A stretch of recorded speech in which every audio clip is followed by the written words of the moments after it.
आज आम रक्त जमाट बांधा प्रक्रिया विषय आलोचना करिया। साधारणतः रक्तर अनेक कार्य मध्यरु जमाट बांधा प्रक्रिया अन्यतम। आम जदि रक्तर ब्लड कंपोजिशन को जीवा ताले रक्त मुख्यतः दुई भाग में विभक्त कराई दुईटी मुख्य अंश गठित। रक्त कठिन पदार्थ को कहुए रक्त कोष आम ब्लड सेल कहुचे। साधारणतः ये रक्त कोष ब्लड सेल एवं रक्त तरल उपादान को कहुए प्लाज्मा। कौन कहुए प्लाज्मा। साधारणतः रक्त कोष आमर 45% थाए रक्त एवं प्लाज्मा है केते ना 55%। साधारणतः ये रक्त कोष को पुनर्बार आम कौन विभक्त करछे तीन बार विभक्त करछे ए ब्लड सेल को। साधारणतः गोटे एरिथ्रोसाइट बा रेड ब्लड कॉर्पसेल्स बा जाको हम कहते आरबीसी एवं ल्यूकोसाइट बा डब्ल्यूबीसी आम कहते ल्यूकोसाइट्स बा व्हाइट ब्लड कॉर्पसेल डब्ल्यूबीसी एवं तृतीय ब्लड प्लेटलेट्स जहाँ आम कहते थ्रोम्बोसाइट। कौन कहते थ्रोम्बोसाइट बा ताको आम कहते ब्लड प्लेटलेट और ब्लड प्लेटलेट्स बा अनुचक्रिका बुझेगा। ताले रक्तर मुख्यतः यही रक्त कोष रही आरबीसी लोहित रक्त कणिका जी साधारणतः अम्लजान परिवहन करता है। श्वेत रक्त कणिका आमर साधारणतः इम्यून सिस्टम वृद्धि कर साहाय्य करता है। एवं थ्रोम्बोसाइट मुख्यतः आमर रक्त जमाट बांधारे अंशग्रहण करता है। ताले रक्त जमाट रक्त साधारणतः अनेक कार्य मध्य जमाट बांधा प्रक्रिया अन्यतम। शरीर कौन स्थान में खंडिया हेले बा क्षत हेले साधारणतः से क्षत कोष बा आमर खंडिया हेले सेथिरु रक्त बाहर एवं किछि समय पर रक्त स्राव बंद हो जाए। तेणु साधारणतः रक्त स्राव बंद होगा आमर अनेक गुड़िए प्रोटीन अंशग्रहण करथांती जे रक्त जमाट बांधार मुख्य भूमिका ग्रहण करथांती एवं सही रक्त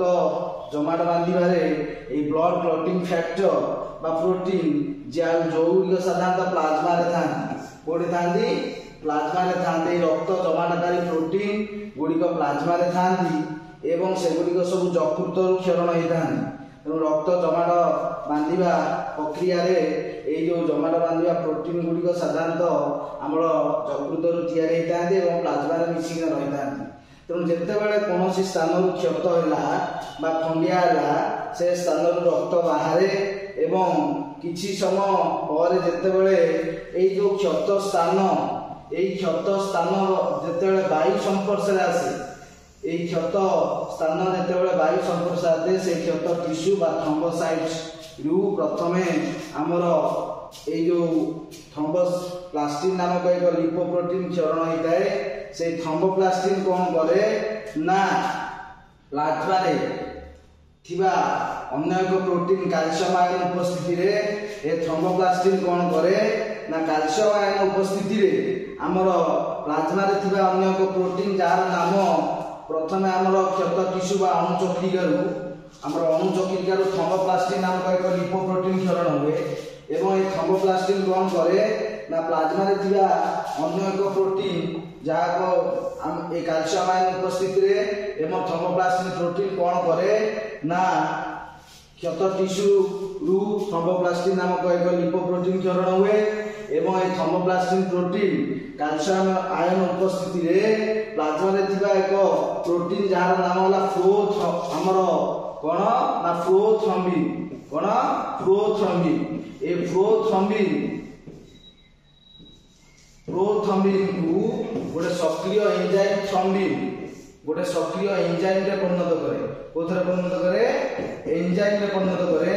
जे कि कहा उपस्थिति रे ना थ्रोम्बोप्लास्टिन प्रोटीन उपस्थिति रे एवं कैल्शियम आयन उपस्थिति रे ए कैल्शियम आयन उपस्थिति रे कौन हुए ना prothrombin protein active thrombin enzyme रे परिणत हुए एवं ए थ्रोम्बिन प्रोटीन कौन करे ना प्लाज्मा रे अन्य एक प्रोटीन थाए जार नाम है फाइब्रिनोजेन। कौन फाइब्रिनोजेन हमरो फाइब्रिनोजेन प्रोटीन जे फाइब्रिनोजेन प्रोटीन कौन हुए ना थ्रोम्बिन प्रोटीन उपस्थिति रे का उपस्थिति रे ना थ्रोम्बिन प्रोटीन उपस्थिति रे कौन हुए ना फाइब्रिन नामक एक एंजाइम रे परिणत हुए कोथरे परिणत हुए फाइब्रिन नामक एक एंजाइम रे परिणत हुए एवं ए फाइब्रिन कौन करे ना ए जो क्षत स्थान रे हमरो कौन हुए ना किछि अणुचक्रिका एवं रक्त कोष सहित मिसी कौन हुए ना क्षत स्थान रे हमरो जमाट होइताय एवं किछि समय परे रक्तस्राव बंद हुए तेणु रक्त जमाट बांधिया प्रक्रिया रे साधारणतः विभिन्न ब्लड क्लॉटिंग फैक्टर ये ना blood clotting factor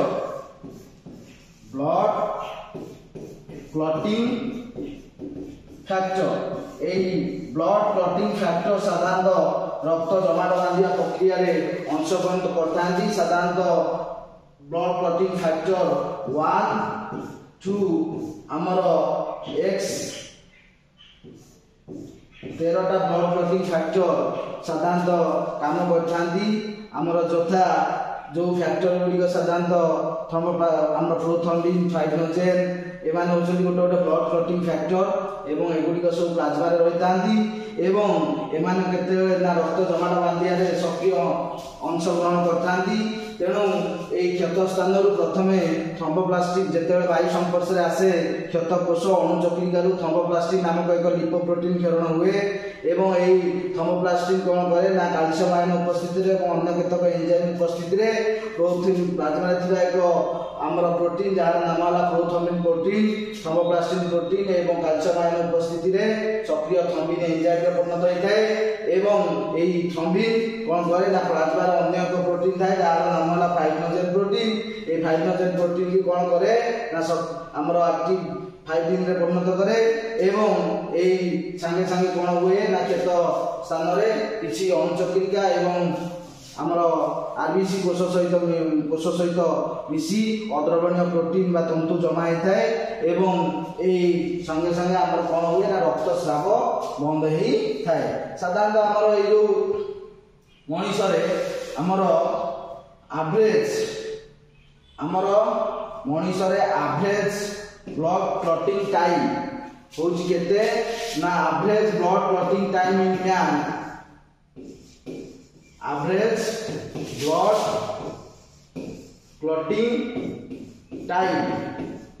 blood clotting time in man केते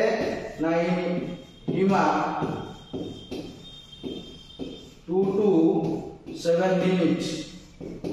2 ରୁ 7 मिनिट भितर रक्त जमाट बांधिया प्रक्रिया हमर कंप्लीट होइताय तेणु ए रक्त जमाट बांधिया प्रक्रिया पर्सन टू पर्सन भ्यारी करे साधारणतः हमर शिरा प्रशिरा मध्य रक्त स्वाभाविक भाव में प्रवाहित होता है रक्त जमाट बांधि न थाए कहीं ना शिरा प्रशिरा मध्य क्षत सृष्टि हुए ना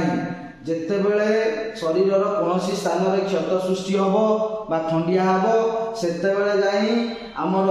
थ्रोम्बोप्लास्टिक नामक एक लिपोप्रोटीन क्षरण होता है एवं थ्रोम्बोप्लास्टिक नामक लिपोप्रोटीन उपस्थिति रे प्रोथ्रोम्बिन थ्रोम्बिन रे परिणत हुए एवं फाइब्रिनोजेन थ्रोम्बिन उपस्थिति रे फाइब्रिन रे परिणत हुए तेणु शिरा जो पर्यंत क्षत सृष्टि हुए ना बा खंडिया है ना से पर्यंत हमर रक्त जमाट बांधिया प्रक्रिया हेई न थाए ता सहित रक्त रे कोन होता है ना हेपारिन नामक एक प्रोटीन थाए हेपारिन प्रोटीन कौन करे ना रक्त को जमाट बांधिया को दे न थाए आमको रक्त को जमाट बांधिया को दे न थाए हेपारिन प्रोटीन तेणु रक्त स्वाभाविक भाव में शिरा और धमनी मध्य प्रवाहित होता है ता सहित जोकर लाल रे कौन थाए ना जोकर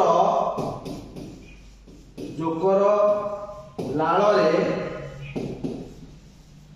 हिरुडिन प्रोटीन थाए कौन थाए hirudin protein A hirudin protein रक्त को जमाट बांधिया को दे न थाए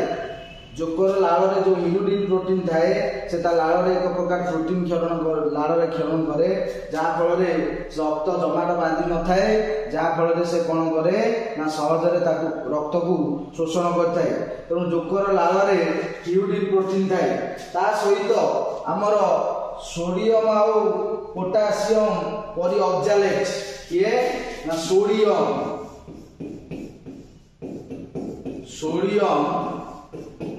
ओ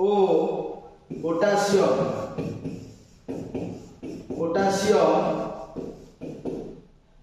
ऑक्सैलेट ए सोडियम और पोटासियम ऑक्सैलेट कौन करे ना रक्त को जमाट बांधिया को देई न थाए जो सोडियम पोटासियम ऑक्सैलेट रो फॉर्मूला है Na2C2O4 एटा है सोडियम ऑक्सैलेट एवं पोटासियम ऑक्सैलेट है K2C2O4 साधारणतः ये पोटासियम ऑक्सैलेट तेणु ये सोडियम एवं पोटासियम परि ऑक्सैलेट मध्य रक्त को जमाट बांधिबा को देई नथांती काहे कि ना सोडियम ऑक्सैलेट कोन करे ना जो कैल्शियम आयन को हमर जो कैल्शियम आयन अछि से कैल्शियम आयन को प्लाज्मा रो बाहर कर दिए remove calcium ion from plasma रो कोन करे ना कैल्शियम आयन को रिमूव कर दिए जहा फल रक्त जमाट बांधिबा प्रक्रिया बाधा प्राप्त होता है तेणु सोडियम और पोटासियम परि ऑक्सैलेट मध्य रक्त को जमाट बांधिबा को देई नथांती साधारणतः हमर बेले बेले कोन होता है ना हमर आमे जो कोनोसी सेविंग हेले बा खियर हेले कोनोसी स्थान रे कटि गले आमे संगे संगे कोन मरा जाय थाए ना पोटास आलम ए पोटास आलम हमर पोटास आलम कोन करे ना पोटास आलम से लगे देले रक्तस्राव बंद हो जाए ताने प्रिवेंट से कोन करे ना ब्लड हमर क्लॉट कर दिए पोटास आलम मार देले ब्लड क्लॉट हुए तो पोटास आलम साधारणतः तार संकेत होला KAlSO4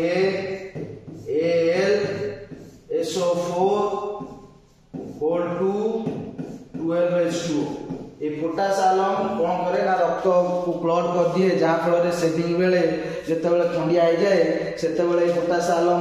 फिटिक जहा को हम कहछो फिटिक साधारणतः मार दियंती जहा फल से रक्तस्राव बंद कर दिए तेणु हिपारिन प्रोटीन रक्त को जमाट बांधिबा को देई न थाए एवं रक्त स्वाभाविक भाव में शिरा और धमनी भीतर प्रवाहित होता है एवं हिलू जोकर लाड़ रे इल्यूडिन प्रोटीन थाए जे रक्त को जमाट बांधिबा को देई न थाए एवं सोडियम और पोटासियम परि ऑक्सैलेट मध्य रक्त को जमाट बांधिबा को देई न थांती फल रे कोन होई थाए ना हमर ए रक्तस्राव साधारणतः कोन होई थाए ना हमर सहज रे रक्तस्राव होई थाए ए जो कोन होई थाए ना हीमोफिलिया हीमोफिलिया होची गोटे डिजीज हीमोफिलिया डिजीज होची गोटे जेनेटिक डिजीज हीमोफिलिया डिजीज होची गोटे जेनेटिक डिजीज जे कि कोन हुए बना वंश रे पिता माता ठारू साधारणतः अपत्य निकट को जाई थाए ताले हीमोफिलिया डिजीज को रॉयल डिजीज को है कौन कह जाए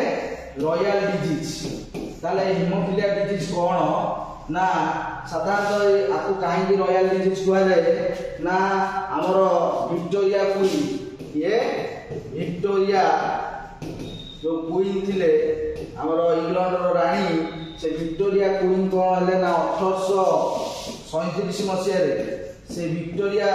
क्वीन हमर हीमोफिलिया बी कोन ना हीमोफिलिया बी ए हीमोफिलिया बी रे आक्रांत होइते हीमोफिलिया कोन बी ए हीमोफिलिया बी डिजीज रे आक्रांत होइतले जहा फल रे कोन होइतिला ना तांकर जो परवर्ती वंशज थिले जो माने कि कोटे थिले ना रूसिया रे थिले स्पेन रे थिले एवं जर्मनी रे थिले तेणु से परवर्ती अपत्य मानक हीमोफिलिया डिजीज देखा जाए हीमोफिलिया डिजीज कौन केमी आई ना हीमोफिलिया डिजीज हूँ गोटे जेनेटिक डिजीज जो थे कि आमर कौन हुए ना ब्लड क्लॉटिंग फैक्टर जो फैक्टर 1 टू आमर फैक्टर X ट्रिपल I 13टा फैक्टर थाए जो माने कि ରକ୍ତ ଜମାଟ ବାନ୍ଧିବାରେ ସକ୍ରିୟ ଅଂଶଗ୍ରହଣ କରିଥାନ୍ତି, ଯଥା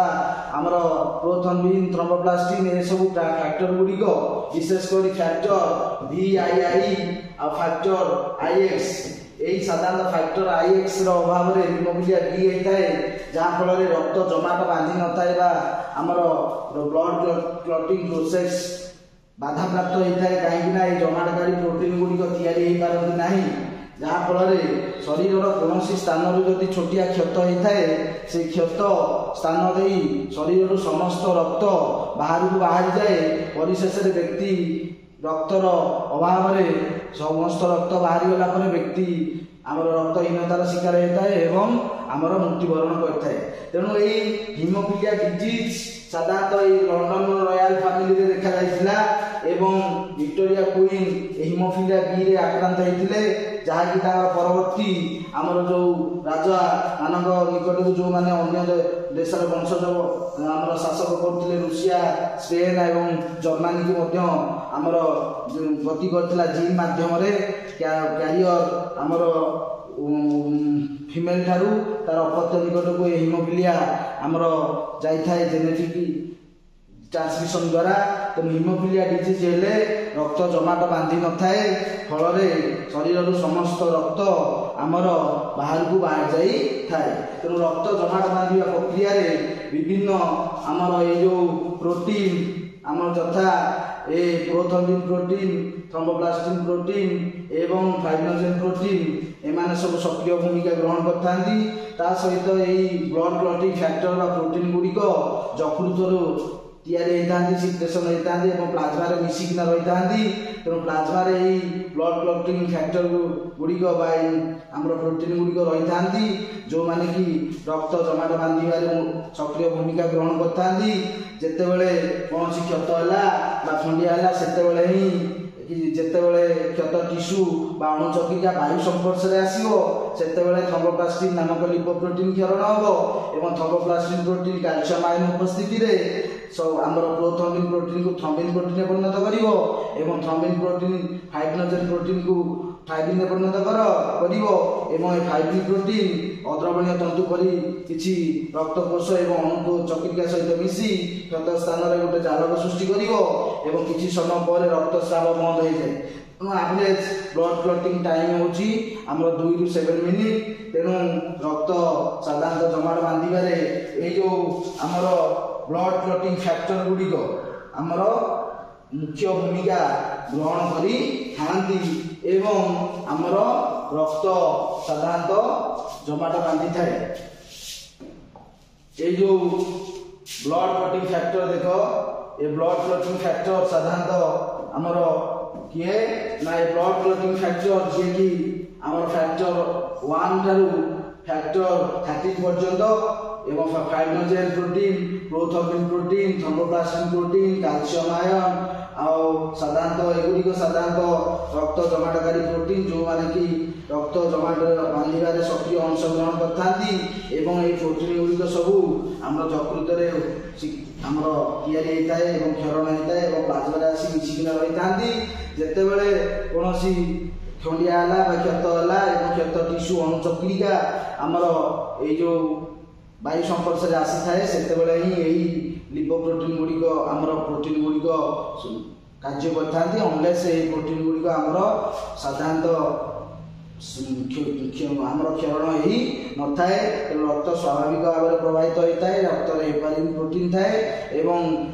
ଶରୀର ଭିତରେ କୌଣସି କ୍ଷତ ସୃଷ୍ଟି ହୋଇନଥାଏ। ତେଣୁ ରକ୍ତ ଜମାଟ ବାନ୍ଧି ନଥାଏ। ଯେତେବେଳେ କ୍ଷତ ହୋଇଥାଏ ସେତେବେଳେ ହିଁ ରକ୍ତ ଜମାଟ ବାନ୍ଧି ଥାଏ। ତେଣୁ ଏ ବ୍ଲଡ୍ କ୍ଲଟିଂ ଫ୍ୟାକ୍ଟର ଗୁଡ଼ିକ ଆମର ସାଧାରଣତଃ ରକ୍ତ ଜମାଟ ବାନ୍ଧିବାରେ ମୁଖ୍ୟ ଭୂମିକା ଗ୍ରହଣ କରିଥାନ୍ତି। ବୁଝିଲା?